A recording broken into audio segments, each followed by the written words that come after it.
Hey and welcome to today's jazz guitar lesson, the subject of which is starting to play some different things over the 2-5-1 progression when you're soloing. Because if we just stick by the rules, if we just play the appropriate scale, arpeggio mode, however you want to think about your soloing, then we're just going to have those inside sounds. And obviously in a jazz context, we want to bring in some outside sounds so we can harness the concept of tension and release. So if you're at that point where you need to learn a few more ways to approach playing over each chord in the 2-5-1, then this video is for you. Now the tab and notation that you'll see on the screen is available as a PDF, link in the description, where you'll also find a link to my Patreon page. Now a lot of this lesson simply opens you up to thinking of different ways to get back to chord 1. So the traditional way, what we call the perfect cadence, 5-1 in the key of C, we go from G7 to C, resolving from the 5 chord, the dominant chord, to the 1 chord. Now, for me, the most common substitution that most people encounter first when getting into this kind of stuff is the tritone. Now, I've previously made a whole series of videos on that. I'll link that in the description, so I'm not going to get into the nitty-gritty of that today. But here's an example of how, instead of playing on a 2-5-1 in C, D-7, G7, C major, 7 in arpeggio form, we're going to substitute that G7 for its tritone, which is D-flat 7.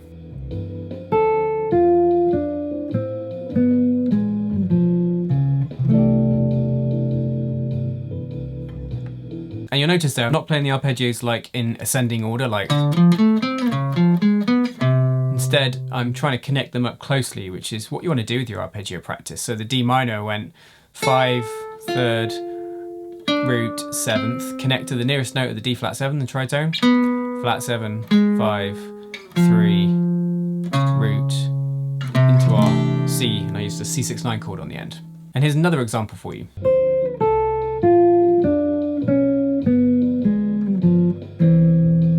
In that example, we started on the 7th for D-7, went down 7, 5, 3, 1. Nearest note of the D flat is a D flat, and then we've got the 7th, and the 5th, and then the 3rd, and then these two notes at the end, this double stop is the 3rd root of a C chord. And our third arpeggio example goes like this.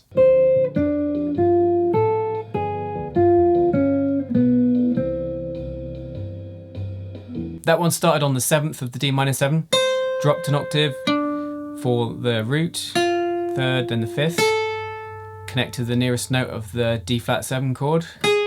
We've got it here, the 5th, the 3rd, the root, then the 7th, which sandwiches, encloses our C, our root of the C chord, at the end. So it has a nice, strong sense of ending to it. If tritones is something you haven't practiced yet, replacing your 5 chords, so instead of playing D-7, G7, C major 7, do it in chord form first. D-7, D flat 7, C major 7. And the important thing to feel and learn to hear is the descending bass, that D falling to D flat, going to C, because that's why the chord progression is so much smoother than D, G, C. Listen to the 2. Then the tritone. It's just a smoother way of getting there, and I think it feels obviously a little bit more interesting than just the plain G7. Personally, I think arpeggios get to the root of the problem more easily when practicing soloing and improvising over chord changes, but it's also fun to think from a scale-based perspective using modes and so forth to bring in extra colours.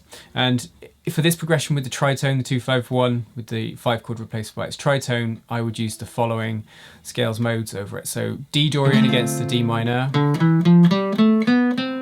That's what you want on your 2 chord.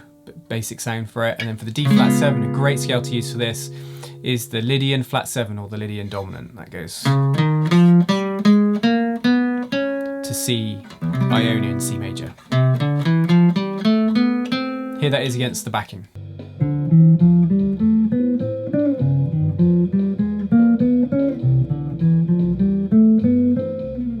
And for me to really get into the sound of those scales, you have to practice them in different ways. Things like starting from, not always starting from the root and going up, start from the root and say go down, like this.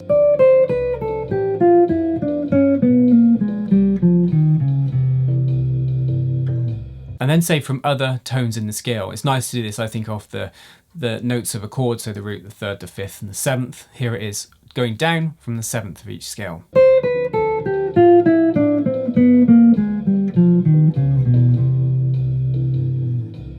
And here's an example of putting this into practice in a line.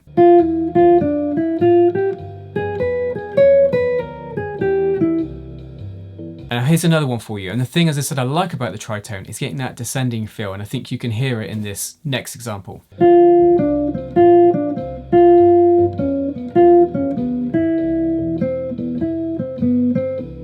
Now, if you wanted to evolve that idea a little bit more, you could play with what's called the 2 of the tritone. So if you think every dominant chord has a 2 chord, the tritone is a dominant chord, so it will have a 2 chord too.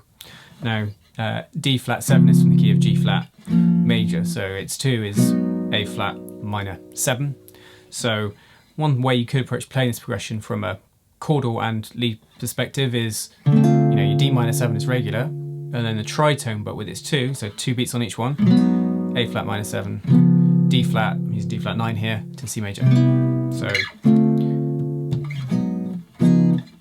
just has a little bit more movement and again, a little bit more tension. Now that is something I break down in my series of videos on the tritone, so if you'd like to explore that a little bit more, check the description for a link to that. So we've had the tritone, but really all we've been playing with there is the 5 chord. In this next example, we are going to mess with all 3 chords, so you get different sounds against each chord rather than the predictable D minor 7, G7, C.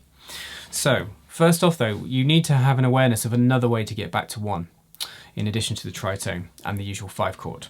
So another very common way is, say we have our D minor 7, and then we're going to use what's called the backdoor dominant, which would be B flat 7. The backdoor dominant is another way to get back to chord 1, and it's a dominant chord sitting a tone below chord 1. So if you think C, a tone below that, you've got B a semitone, B flat, a tone below that, and then you go to C major. Again, I've made a whole video on this topic, I'll link that also in the description, the backdoor dominant.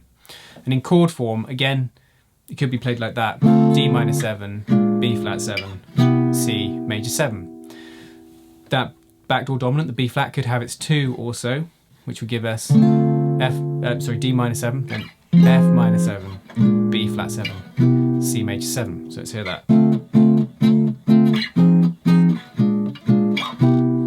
Again, it's got a little bit more interest and a little bit more tension. So the thing I've really liked about the tritone personally is the descending feel you get, and this next idea plays on that also.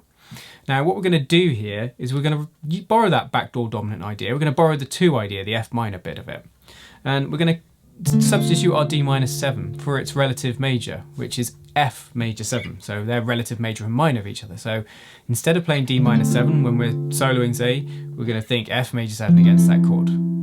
For the G7, we're going to use that 2 of the backdoor, F minor 7. So we get that descending feel because the major third's turning to a minor third, and also the 7th's going a semitone lower. And then our 1 chord, we're going to sub out for the 3 chord in the key of C, E minor 7. And 3 and 1 can sub out for each other because they share a lot of notes. Now if we look at the arpeggios of this, so like this,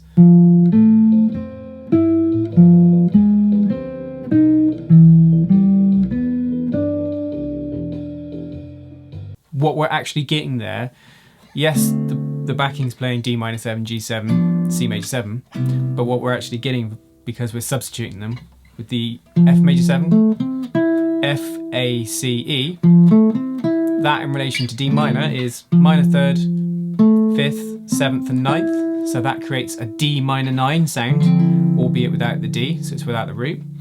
The F minor 7 against the G7 helps create an altered sound. It gives us, in relation to G7 and F minor 7 becomes, the F is the flat 7 of a G, the A flat's the flat 9, the C is the 4th, so an interesting ambiguous note, and then the E flat is the sharp 5. So we've got, the 7th, the flat 9 and the sharp 5, so some interesting sounding notes.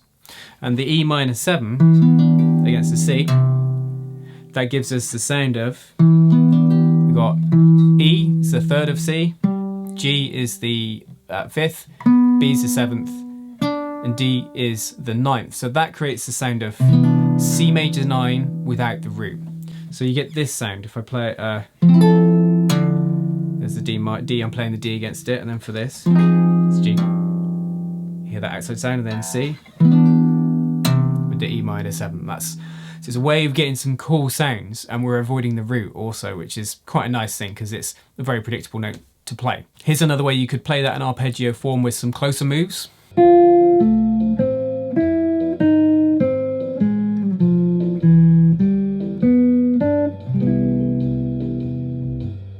And you really hear that descending feel when you play it like this.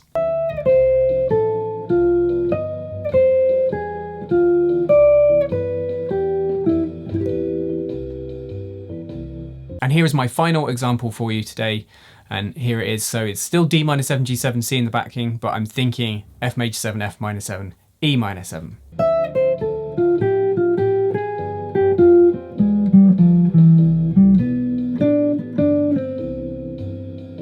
So a couple rules to remember from today. You can sub out your dominant chord for a 5 chord. You can also sub out your 2 chord for its relative major, and you can sub out the 1 chord for its 3 chord, and last one, you could sub the 5 chord for the 2 of the backdoor dominant. Now, there's a lot of terminology there that may be things you've never come across before. As I said, there's plenty of links in the description to help you with those topics, to dig a little bit deeper. But if you've got any questions, you do leave them below and I'll get back to you.